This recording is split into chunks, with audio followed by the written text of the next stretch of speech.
Talbos ng kamote lang.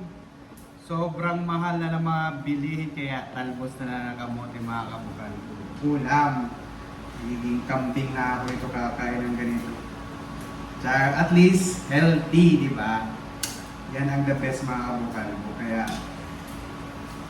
wag na ano daw. Mas okay pa tong ganitong ulam mga kabukal ko kaysa mag-ulam kayo ng mga pansit, kanton na yan. Dito ka na sa healthy ulam. Gaya nito. Tapos, merong tinapa. At itong munggo mga kabukal ko para may munggo pa dito. Para na to. For the following day. For the next following day. Oh, following day.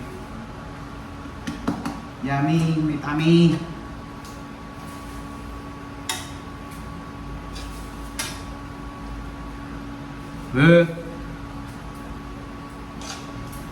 Kaya ako sa'yo, piliin mo na ako ha. Siguraduhin ko sa'yo kung busugin kita.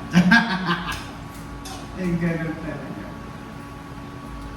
So, ayan na, nato na ito mga kabukal ko. Lantana. Char. Sobrang yummy ng ulam ko for today.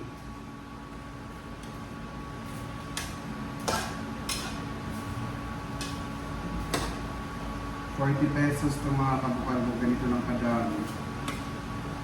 Munti na lang. Tingnan mo, munti na lang. Oh. Munti. At least merong tinapa. Ang managa mga kabukal ko may tinapa. Tinapa pa tayo.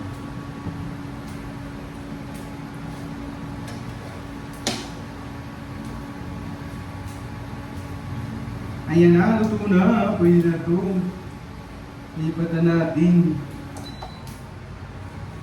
Ayan. Kunti na lang.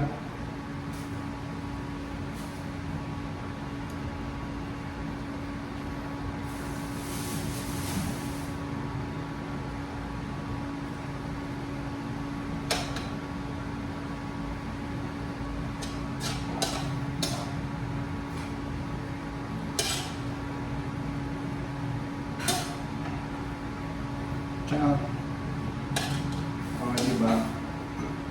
Healthy kaayo mga kabukal ko. Oh, diba? Hindi kayo naulam ng ganito, no? Dahil mayaman kayo eh. Sana all mayaman. Kain na tayo. Bye!